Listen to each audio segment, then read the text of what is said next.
దట్టమైన పామాయిల్ తోట చుట్టూ కొండలు, ఎటు చూసినా మనుషులు తిరగలేని ముళ్ళ పొదలు. అక్కడే ఒక కేవలం 2 ఏళ్ల వయసున్న ఒక చిన్న ప్రాణం ఒంటరిగా చిక్కుకుపోయింది. ఆ చిన్నారి పేరు జ్ఞానేశ్వరి అలియాస్ జాహ్నవి. కాకినాడ జిల్లా తుని మండలం దొండవాక పంచాయతీ పరిధిలోని సిహెచ్ అగ్రహారంలో జూన్ 6వ తేదీ శనివారం సాయంత్రం జరిగిన ఒక చిన్న పొరపాటు ఈరోజు కోట్లాది మంది తెలుగు ప్రజలను ఉత్కటకు గురిచేస్తుంది. పోలీసులు, ఎస్డీఆర్ఎఫ్ బలగాలు, డ్రోన్ కెమెరాలు, చివరకు నక్సలైట్ల వేటలో వాడే యాంటీ నక్సల్ స్క్వాడ్ కూడా రంగంలోకి దిగాయి. కానీ 6 రోజులు దాటినా పాప ఆచూకీ దొరకలేదు. అసలు ఈ కేసులో ఎవరు ఊహించని బిగ్ ట్విస్ట్ ఏమిటంటే, ఆ పాపతో పాటు వెళ్లిన ఒక పెంపుడు కుక్క. ఆ కుక్కే ఇప్పుడు ఈ మిస్టరీని ఛేదించే ఏకైక కీ పాయింట్. ఆ కుక్కను పట్టుకోవడానికి ఉత్తరప్రదేశ్ కుర్రాలు చేసిన సాహసం ఏంటి? పోలీసులు ఆ కుక్క మెడకు GPS ట్రాకర్ ఎందుకు కట్టారు? ఈ వీడియోలో ఫస్ట్ మినిట్ నుంచి ఇప్పటి వరకు జరిగిన ప్రతి గంట ఎక్కడ సుత్తి లేకుండా పక్కా రూట్ మ్యాప్ తో మీకు వివరిస్తా. ఈ ఒక్క వీడియో చూస్తే ఈ కేసుకు సంబంధించిన మీకున్న అన్ని డౌట్స్ క్లియర్ అయిపోతాయి. ఎక్కడ స్కిప్ కొట్టకుండా చివరి దాకా చూడండి. ఈ కేసుని క్షుణ్ణంగా అర్థం చేసుకోవాలంటే మనం మొదట జూన్ 6వ తేదీ శనివారం నాటి పరిస్థితుల్లోకి వెళ్ళాలి. జ్ఞానేశ్వరి తల్లిదండ్రులు శంకర గణేష్, భవానీ. వీరు సిహెచ్ అగ్రహారంలోని ఒక పెద్ద పామాయిల్ తోటలో కాపలాదారులుగా పనిచేస్తూ అక్కడే నివసిస్తున్నారు. ఆ రోజు మధ్యాహ్నం వరకు అంతా నార్మల్గా ఉంది. కానీ సాయంత్రం ఆ ఒక గంటలోనే సర్వస్వం మారిపోయింది. మధ్యాహ్నం 3 గంటల నుండి సాయంత్రం 5 గంటల వరకు తల్లిదండ్రులు ఇద్దరు పామాయిల్ తోటలో పని చేసుకుంటున్నారు. వారి వెంట 2 సంవత్సరాల చిన్నారితో పాటు కుక్క కూడా అక్కడే ఉంది. కుక్కతో ఆడుకుంటూ జాహ్నవి తోటలోకి వెళ్ళిపోయింది. సాయంత్రం 5:30 పని ముగించుకొని ఇంటికి బయలుదేరే సమయం అది. ఇక్కడే ఆ దంపతుల మధ్య ఒక ఘోరమైన కమ్యూనికేషన్ గ్యాప్ వచ్చింది.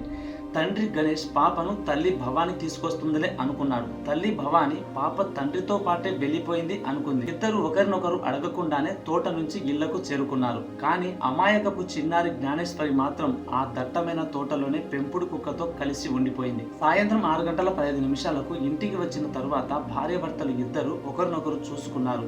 పాప ఏది అని ఒకరినొకరు ప్రశ్నించుకున్నారు. క్షణంలో వారి గుండెలు ఆగిపోయినంత పనైంది. తోటలో పాపను వదిలేశామనే భయంకరమైన నిజాన్ని గ్రహించి వెంటనే వెనక్కి తోట వైపు పరుగులు తీశారు. సాయంత్రం 6:30 నుండి రాత్రి 8:30 వరకు చీకటి పడుతుంది. టార్చ్ లైట్లు పట్టుకొని తోట అంతా గాలించారు. పాప పేరుతో గొంతు చించుకొని అరిచారు. కానీ ఎలాంటి జవాబు లేదు. చుట్టుపక్కల తోటల వాళ్లకు, గ్రామస్తులకు సహాయం కోరారు. రాత్రి 8:30 కల్లా చుట్టుపక్కల వందలాది మంది తోటలోకి ప్రవేశించి వెతకడం ప్రారంభించారు. రాత్రి 9:30 పరిస్థితి చేతులు దాటిపోవడంతో రాత్రి 9:30 దాటిన తర్వాత ఆ సమయంలో తల్లిదండ్రులు తూలి పోలీస్ స్టేషన్కు పరుగులు తీశారు. పాప అదృశ్యమైన విషయాన్ని ఫిర్యాదు చేశారు. కేసు తీవ్రతను అర్థం చేసుకున్న సిఐ, సర్కిల్ ఇన్స్పెక్టర్ అండ్ ఎస్ఐలు వెంటనే సిబ్బందితో కలిసి రాత్రి 10:30 కల్లా ఘటనా స్థలానికి చేరుకున్నారు. రాత్రి 11:30 రాత్రి వేళ దట్టమైన చీకటి, ముళ్ళ పొదలు ఉండటంతో పోలీసులు సెర్చ్ ఆపరేషన్ చాలా కష్టంగా మారింది. అయినా సరే పోలీసులు, గ్రామస్తులు అర్ధరాత్రి 11:30 దాటిన తోటలోకి, కొండలకు అంచున జల్లెడ పడుతూనే ఉన్నారు. కానీ శనివారం రాత్రి ఎంత వెతికినా పాప ఆచూకీ కానీ ఆఖరికి ఆ పెంపుడు కుక్క జాడ కూడా దొరకలేదు. జూన్ 7వ తేదీ ఆదివారం ఉదయం 5 గంటల నుంచి సీన్ పూర్తిగా మారిపోయింది. తుని పోలీసులు ఈ కేసును అత్యంత ప్రతిష్టాత్మకంగా తీసుకున్నారు. సుమారు 250 మందికి పైగా పోలీసులు సిబ్బంది, రాష్ట్ర విపత్తు ప్రతిస్పందన దళం, ఎస్డీఆర్ఎఫ్ బలగాలు రంగంలోకి దిగాయి. 100 ఎకరాల్లో విస్తరించిన పామాయిల్ తోటలను, పక్కనే ఉన్న కరుడుగట్టిన కొండ ప్రాంతాలను ముక్కలుగా విభజించి వెతకడం ప్రారంభించారు.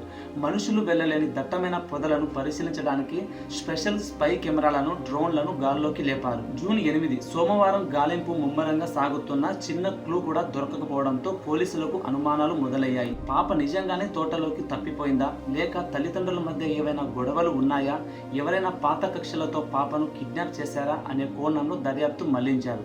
తండ్రిని, చుట్టుపక్కల వారిని కూడా వివరించారు. కానీ కిడ్నాప్ లేదా కుటుంబ కలహాలు ఆధారాలు ఏవి దొరకలేదు. పాప ముమ్మాటికి ఆ కొండల తోటలపైనే ఉందనే ప్రాథమిక అంచనాకు పోలీసులు వచ్చారు. ఈ కేసు జూన్ 9 మంగళవారం నాడు ఎవ్వరు ఊహించని ఒక బిగ్గెస్ట్ ట్విస్ట్ చోటు చేసుకుంది. జూన్ 6న పాపతో పాటు వెళ్లిన పెంపుడు కుక్క మంగళవారం మధ్యాహ్నం తోట సమీపంలోకి ఒంటరిగా తిరిగి వచ్చింది.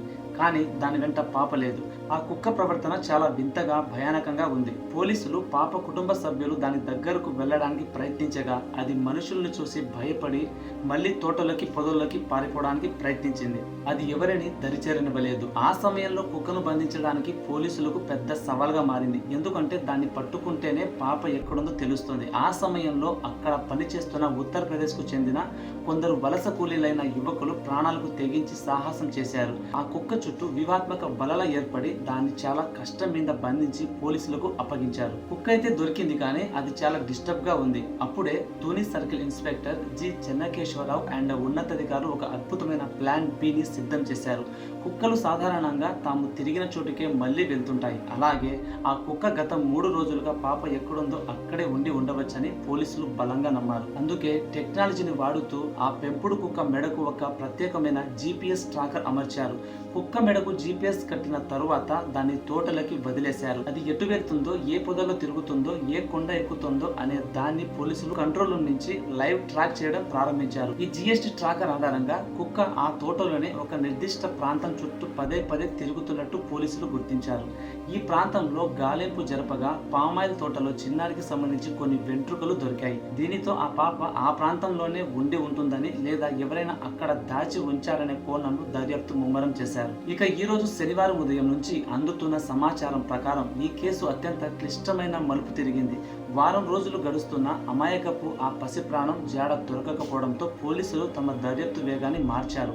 చిన్నారి జ్ఞానేశ్వరి ఆచూకీ చెప్పిన వారికి 1 లక్ష రూపాయలు బహుమతి అందిస్తామని పోలీసులు అధికారికంగా ప్రకటించారు. ఇప్పటి వరకు ఇదొక సాధారణ మిస్సింగ్ కేసు అనుకుంటే ఈ రోజు ఇందులో ఊహించని ఫ్యామిలీ డ్రామా మరియు కుట్ర కోణం కూడా బయటపడింది. పాప తల్లి భవాని మీడియా ముందుకు వచ్చి సంచలన వాక్యాలు చేసింది. తన భర్త స్నేహితులే నా పాపను కిడ్నాప్ చేసి తీసుకెళ్లారు అని ఆమె నేరుగా అనుమానం వ్యక్తం చేసింది.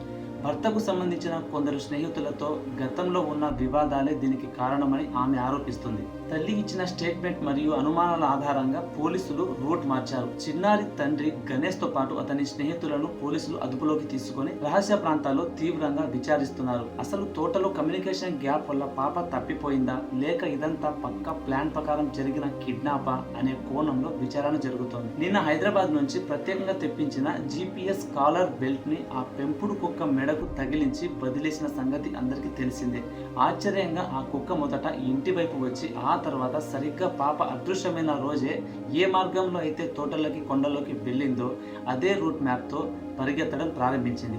ఆ కుక్క వెళ్లిన దారిని బట్టి పోలీసులు పామాయిల్ తోటతో పాటు పక్కనే ఉన్న దట్టమైన జీడి మామిడి తోటలు, అటవీ ప్రాంతాల్లో సుమారు 250 మంది సిబ్బందితో జల్లెడ పడుతున్నారు. తోటల నుంచి బయటకు వచ్చే ప్రమాదకర రహదారులు, చుట్టుపక్కల గ్రామ సరిహద్దుల్లో ఉన్న అన్ని CCTV కెమెరాలను, ఫుటేజ్లను పోలీసులు క్షుణ్ణంగా పరిశీలిస్తున్నారు. శనివారం సాయంత్రం ఆ తోట పరిసరాలు తిరిగిన అనుమానాస్పద వ్యక్తులు ఎవరు, వాహనాలు ఏమైనా వచ్చాయా అనే సమాచారాన్ని సేకరిస్తున్నారు. 6 రోజులు దాటిన ఆహారం లేకుండా ఆ 2 ఏళ్ల పసిపాప దట్టమైన అడవిలో క్రూర జంతువులు ఉండే కొండలు ఎలా ఉంటుంది?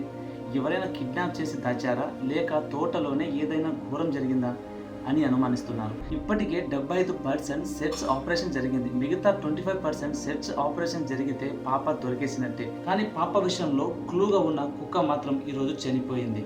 ఈ కుక్క 80 నిమిషాల్లో 8 కిలోమీటర్లు పరిగెత్తడం వల్ల అండ్ అలాగే కొన్ని రోజుల నుంచి ఆహారం తినకపోవడం వల్ల ఈ కుక్క చనిపోయిందని రిపోర్ట్స్ లో బయటపడ్డాయి. కానీ ఈ కుక్క ఎలా చనిపోయిందో ఎవ్వరికి స్పష్టంగా తెలియదు. కానీ పాప ప్రాణాలతో దొరకాలి, అది మెయిన్ పాయింట్. చూశారుగా, తల్లిదండ్రుల చిన్న కమ్యూనికేషన్ గ్యాప్ వల్ల ఒక పసి ప్రాణం ఎంతటి ప్రమాదంలో పడిందో.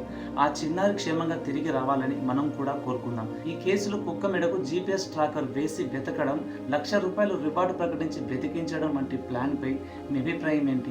ఈ కేసులో ఇంకేదైనా కుట్ర కోణం ఉందంటారా? కింద కామెంట్ సెక్షన్ లో తెలియజేయండి. ఇలాంటి మరిన్ని లైవ్ ఇన్వెస్టిగేటివ్ అప్డేట్స్ కోసం మన ఛానల్ ని ఇప్పుడే సబ్స్క్రైబ్ చేసుకోండి. ఆ పాప దొరకాలని అందరం మనస్ఫూర్తిగా కోరుకుందాం.